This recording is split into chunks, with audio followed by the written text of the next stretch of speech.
Bom, gente, nós vamos entrar na parte da literatura muito importante, que é essa segunda geração do modernismo. Ela é uma geração muito importante, né?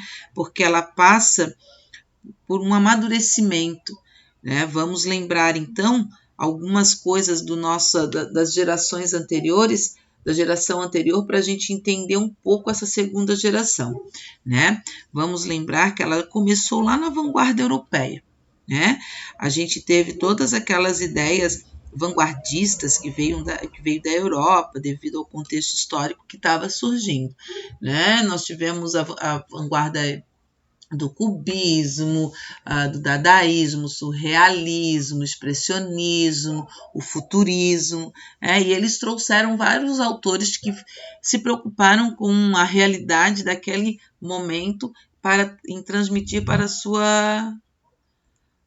o seu meio, né, para a sociedade daquela época e o que estava acontecendo.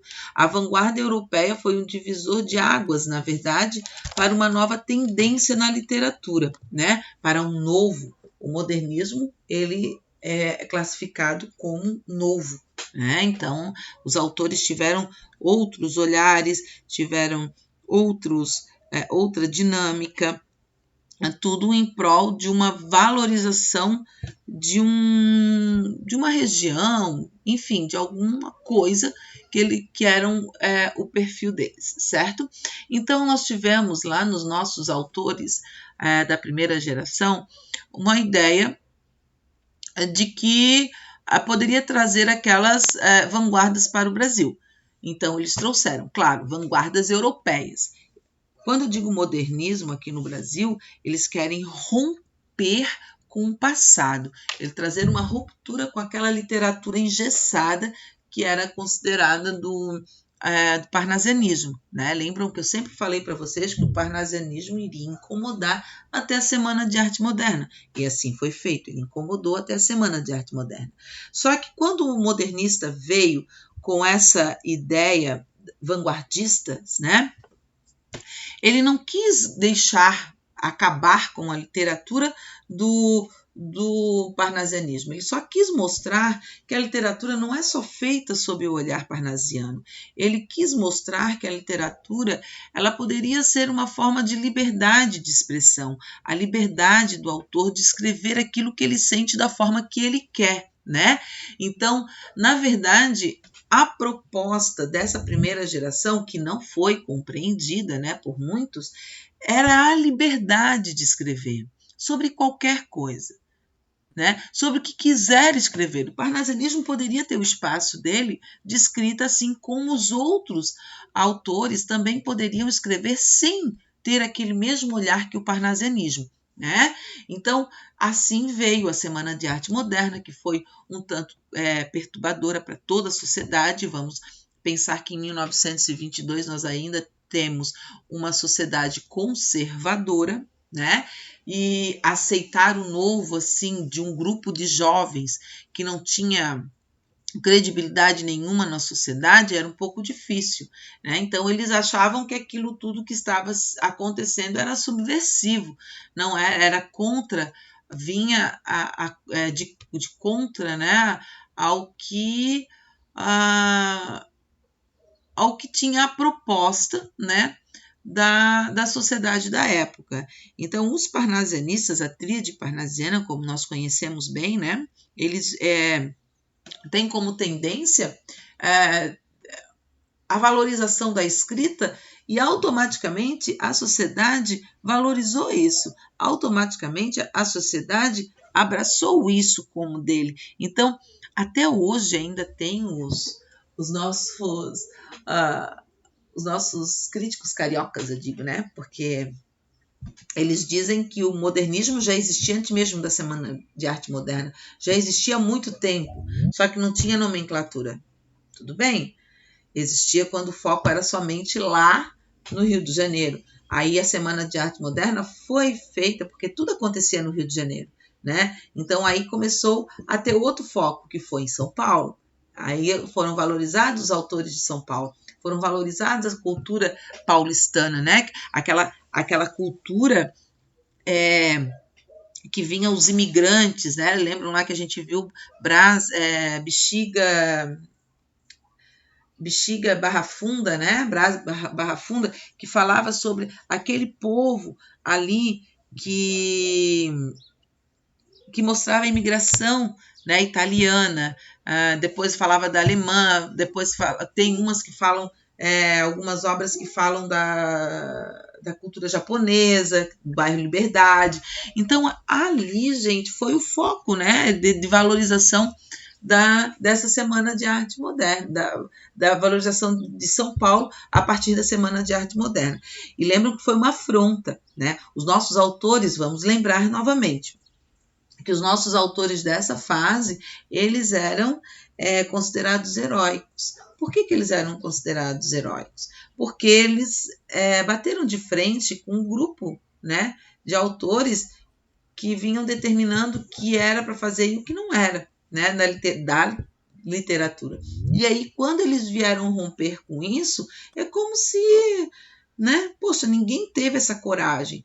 Cruz de Souza sempre tentou, tadinho, escrever da mesma forma que os parnasianos para tentar se sobressair. Todos tentavam buscar, até mesmo Bandeira, né? Como eu falei para vocês, Manuel Bandeira também teve alguns sonetos, algumas obras parnasianas para tentar se igualar ao parnasianismo, só que estes não deixavam, né? Então eles eram considerados heróis. Então é como se eles chegassem dando um basta, né? Vamos acabar com isso tudo. É como se eles desconstruíssem tudo o que vinha da história da literatura para ter uma nova história. E assim eles fizeram. Claro que nessa primeira geração eles foram buscar como eles queriam. Eu vi que depois de uma semana ele fazia a prova e dá gente, baixe, fecha o microfone. Microfones abertos aí, tá? Então, quando a gente fala dessa primeira geração, eles vão buscar, claro, características que fizeram enfatizar as características do povo brasileiro. Eles foram buscar aonde, gente? Lá no romantismo, que foi onde foi criada a nossa identidade, né? Foi quando o povo começou a ter essa valorização da identidade, né? De ter aqueles... a ter a própria vida, né? Vamos dizer assim, começar a nossa literatura de fato. Claro, né? Que eles vão buscar lá e vão trazer para a atualidade. Ok? Então, para entender essa primeira geração, para entender a segunda geração, a gente tem que deixar bem fechadinho essa primeira geração. Nada tem a ver com a primeira geração, a segunda, tá? Como eu disse, a primeira geração, ela veio para fechar tudo aquilo, o que anteriormente foi colocado, né? E trazer um amadurecimento. A segunda geração, ela é considerada o amadurecimento do modernismo. Nós vimos de um grupo de jovens que eram considerados, essa primeira geração, considerada como adolescentes. Tá? E aí, quando a gente fala dessa segunda geração, eles já estão... A primeira já fez o papel dela, que era acabar com o parnasianismo, que era destruir aquilo que o parnasianismo dizia que era a única literatura. Na segunda geração, eles vão amadurecer. A gente diz que é uma geração de denúncia, tá? E também classificada como uma geração regionalista. Nós já vimos esse nome, não vimos? O regionalismo? Tiveram outras tendências da literatura anteriormente, que já foi mencionado isso aqui, não foi? O regionalismo. Qual foi o grande escritor do regionalismo romântico? Alguém pode me dizer?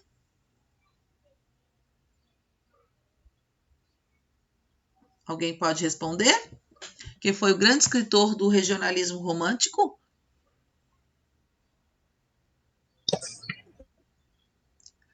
José de Alencar. Nós tivemos José de Alencar, que trabalhou o regionalismo, quando ele fala o sertanejo, quando ele escreve a obra O Sertanejo. Então, ele já tem esse olhar. Só que o olhar regionalista, romântico, de José de Alencar é completamente diferente, porque é o entorno de um romantismo, ao entorno de um olhar idealizado, nacionalista, ele vai falar desse regionalismo. Depois nós mencionamos de novo o regionalismo. Qual fase que nós mencionamos de novo o regionalismo? Qual era a outra literatura que trabalhou também o regionalismo? A outra escola? O pré-modernismo? O pré-modernismo. O pré-modernismo teve um olhar completamente diferente do olhar de José de Alencar. E agora nós teremos o regionalismo modernista, que também vai ter olhar diferente desses dois aqui, tá? Quando eu falo do pré-modernismo, quando eu falo do regionalismo do pré-modernismo, eu estou falando lá do jagunço, lembram lá dos sertões de Euclides da Cunha? Exatamente. A valorização do homem, da luta, né? Da terra, o que eles passaram. Nós temos também a valorização do interior. Quem foi que valorizou o interior do Brasil? O nosso querido Monteiro Lobato, né? Ele criou o personagem Jeca Tatu para trazer todas as características do interior do nosso Brasil, o caipira. E aqui, na terceira geração, o que será qual é o olhar que o autor vai ter, né? Aonde que ele vai buscar o regionalismo? É um regionalismo de denúncia, tá, gente? Ele vai trazer tanto a denúncia, né, quanto as características, através dos personagens, daquele povo que ele vai buscar. Vocês imaginam que tipo de regionalismo nós vamos trabalhar nessa questão da segunda geração de 1930?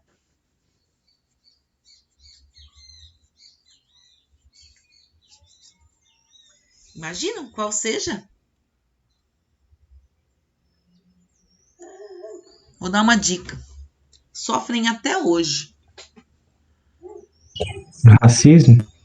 Não, a região, lugar do Brasil que eles vão focar. Até hoje, o Nordeste. Então, aqui, eles vão denunciar o nordestino, eles vão denunciar a miséria, eles vão denunciar aquele povo que sai da sua região para poder tentar uma vida nova e que eles não podem ficar no sertão, porque lá é miserável. Então, eles vão mostrar o retirante, né? Que todo mundo, muitas pessoas só criticam, mas ninguém sabe como se passa, né? E hoje eles ainda têm isso. A gente vai ver lá nas obras de Raquel de Queiroz, o 15, por exemplo, de Jorge Amado, nós vamos entender que eles ainda sofrem, né, com essa discriminação, os esquecidos, eles são os esquecidos. Tá? Então, nós vamos trabalhar o regionalismo dessa segunda geração, ele vai abordar isso. E sem contar que a política vai estar muito presente, tá? Nossa, nós vamos trabalhar muita coisa. O Érico Veríssimo, esse período da literatura é muito rica, porque aqui nós vamos começar a ter vários autores. Nós vamos ter a Raquel de Queiroz, por exemplo, que foi a nossa primeira mulher a ocupar a Academia Brasileira de Letras. Ela nem se sente tão valorizada assim em relação, porque é feminismo, ela nunca se deu conta por isso, né? Ela acha, né, como ela achava, né, que ela morreu há pouco tempo, mas ela se identificava como uma forma que ela chegou àquilo por merecimento dela, né? Não por uma questão feminista, não. né? Nós vamos conhecer muitos autores assim que trabalhou essa questão muito legal, muito marcante, né, do nosso regionalismo nordestino, e também o Érico Veríssimo foi o único que representou o sul do Brasil, tá? Porque ele é gaúcho, né, do Rio Grande do Sul, e ele tem obras assim maravilhosas também, já caiu em vestibulares no Rio Grande do Sul, caem umas 3 obras dele por ano assim nos vestibulares, né? Então nós temos muitos autores que nós vamos conhecer aqui, que o Enem gosta também de trabalhar muito nas suas provinhas, tá? Então vamos lá. Segunda geração, também conhecida como geração de 30. A primeira geração vai de 1922 a 1930 e a segunda geração vai de 1930 a 1941. Eu acho que essa data a gente consegue saber mais ou menos o que temos de contextualização histórica aí, de 1930 a 1945. Isso lembra alguma coisa no mundo, que estava acontecendo no mundo? Segunda Guerra Mundial. Exatamente.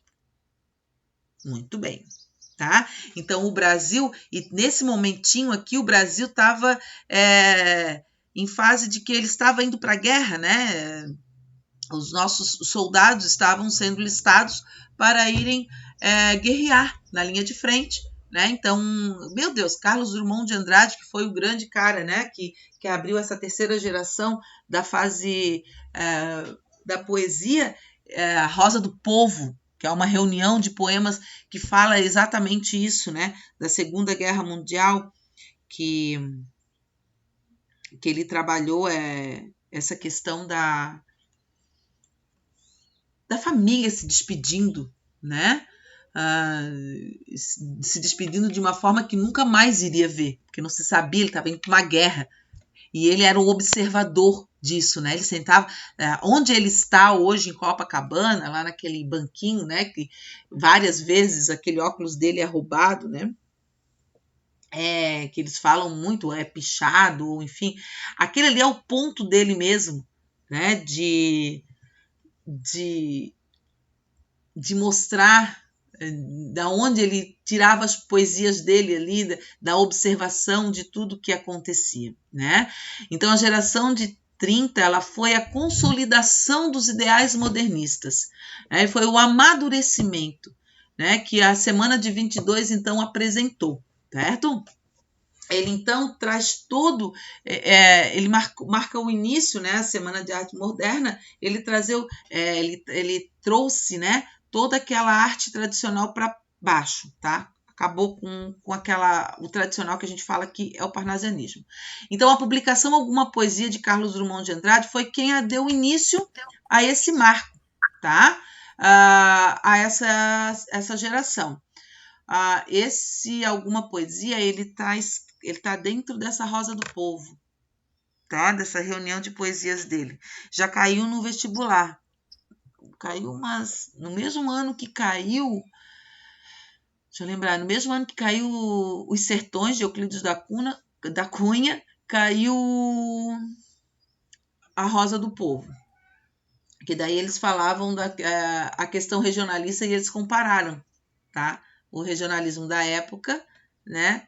Da segunda geração com a do pré-modernismo. Foi bem legal a provinha. Quem tiver curiosidade em fazer em conhecer a provinha da UFSC desse ano, eu acho que foi em 2006 ou 2007, se eu não me engano, tá? Aí depois, na prosa, teve a publicação A Bagaceira, né, de José Américo de Almeida. Esse cara, ele só deu o início, tá? Mas ele não foi tão enfatizado assim nessa fase, né, dessa segunda geração. A Bagaceira, ele só foi mesmo o marco porque logo em seguida da Semana de Arte Moderna, né, que teve todo aquele desdobramento da primeira geração, enfim, foi a única obra, na verdade, que ele publicou e que fechou essa primeira geração. Vamos lá. Resumo. Para muitos estudiosos do tema, a segunda geração modernista representou um período muito fértil e rico para a literatura brasileira. Também chamada de consolidação ou amadurecimento, tá, gente? Como preferirem, a literatura brasileira estava vivendo uma fase de maturação, com a concretização e afirmação dos novos valores modernos, tá? Eles agora não tinham mais aquela preocupação daqueles de um ato heróico como os autores da primeira geração tiveram. Além da prosa, a poesia foi um grande foco dos literatos. Temas nacionais, sociais e históricos foram os preferidos pelos escritores dessa época. Gente, nós temos uma poesia aqui, nós tivemos o contato com Vinícius de Moraes. Vinícius de Moraes se destacou nessa segunda geração. Então, nós tivemos grandes sonetos líricos, amorosos, né? Que fizeram parceria na música, né? Com Tom Jobim. Então, ele, meu Deus, foi uma explosão cultural muito grande nesse período, né? Vocês têm que entender que foi uma fase em que tudo foi muito bonito, assim, né? Acontecendo também aqui uma ditadura, né? Começou, né, a questão ditatorial, começaram todos aqueles... o golpe também, que depois vai ser antes, né, do que estava acontecendo, enfim, culturalmente foi uma explosão assim de autores que se destacaram, tá? No contexto histórico, o que estava acontecendo no Brasil e no mundo quando surgiu essa segunda geração? A segunda fase do modernismo no Brasil surgiu num contexto conturbado. Após a crise de 1929, em Nova York, depressão econômica, muitos países estavam mergulhados numa crise econômica, social e política. O Brasil não estava fora disso, né? Isso fez surgir diversos governos totalitários e ditatoriais na Europa, os que levariam ao início da Segunda Guerra Mundial. Tá? Que foi de 1939 a 1945. Além do aumento do desemprego, a falência de fábricas, a fome e miséria, no Brasil, a Revolução de 30 representou um golpe de Estado. O presidente da República, Washington Luiz, foi deposto, impedindo assim a posse do presidente Júlio Prestes. Foi o início da Era Vargas. E o fim das oligarquias de Minas e de São Paulo. Tá? Se eu estiver falando, esse aqui eu só estou mencionando, não tenho nada, não sou expert em história, sei o básico da história para minha literatura. Tá? Se faltando alguma coisa aqui, eu quero que vocês me digam, porque vocês sabem muito mais história do que eu. Tá? Denominado, e São Paulo denominado de política do café com leite. Com a chegada de Getúlio ao poder, a ditadura no país também se aproximava com o Estado Novo, certo?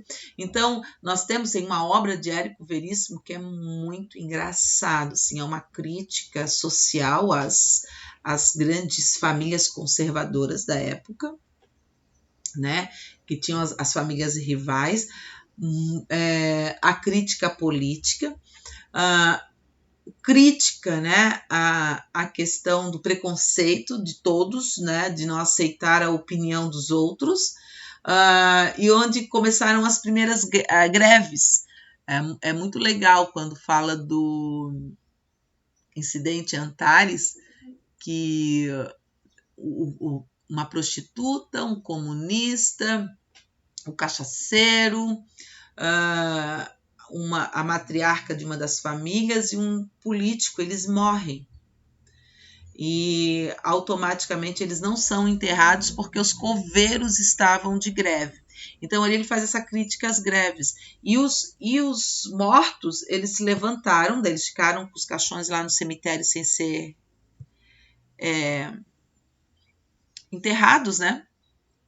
e eles se levantam para pedir reivindicar o direito de serem enterrados. Assim como os grevistas estavam fazendo a greve para reivindicar os seus direitos, eles também queriam ser enterrados, mas eles voltaram à cidade para mostrar toda a podridão que existia naquele povo, na sociedade, né? E mostrar toda a crise existencial que existia, que tinha, né? Cada personagem que representou a sua família, representava um grupo. Então, um grupo, eles se identificavam a cada personagem. É muito engraçado, assim, eu não vou contar o desfecho, que depois eu vou trazer essa obra para a gente conversar. Então, ele falava daí, ele fala de Jânio Quadros, ele fala de vários políticos dentro dessa obra, do golpe, enfim, é muito rico, assim, é muito legal trabalhar com essa fase. As características dessa nossa segunda geração. As principais características dessa fase foram influências do realismo e romantismo. O romantismo por parte da poesia, né? Nós temos Carlos Drummond de Andrade, Vinícius de Moraes, por exemplo, que trabalham toda essa questão do lirismo também, tá? Então, o romantismo traz isso e traz também a identidade, quando ele fala da questão de influências românticas, além das observadoras realistas e documentais, ele também fala da idealização, né, da valorização do povo, do personagem, enfim, que eles têm uma certa valorização, tá? Engraçado que na segunda geração também nós vamos ver Vinícius de Moraes, né, como eu falei para vocês, e ele foi o grande sonetista dessa época. Professora, mas os sonetos não eram características lá do classicismo, não eram características lá do parnasianismo, que buscou o classicismo para a sua literatura? Mas por que o modernismo foi buscar o soneto, se ele queria romper com isso? Ele não queria romper e acabar com o soneto, a forma de escrita. Ele queria que a gente tivesse a liberdade de escrever como a gente quisesse. Se Vinícius quer escrever a forma de um soneto, ele vai escrever da forma de um soneto. Se o Carlos Drummond de Andrade quer os versos livres, ele vai escrever em versos livres. Cada um tem a sua característica. Não se mostrar engessado como o parnasianismo fazia. Tá? Essa é uma pergunta que vários alunos vêm me questionar em relação a isso, certo? Não é acabar, não, detonei com o parnasianismo, agora não. Eles não vão mais escrever, ninguém mais vai escrever da forma do parnasianismo. Não, o modernismo ele queria romper, né, bruscamente com aquilo, até para que tivesse esse amadurecimento, para que todos entendessem que todos podem escrever da forma que eles quiserem, tá? Nacionalismo, claro, né? Nós vamos ter nacionalismo aí, porque nós vamos trazer as características de cada região, universalismo e principalmente o regionalismo, tá? A realidade social que nós vamos buscar em Jorge Amado, Raquel de Queiroz, Guimarães, então a gente vai trazer toda essa questão social dos retirantes para dentro dessa geração, tá?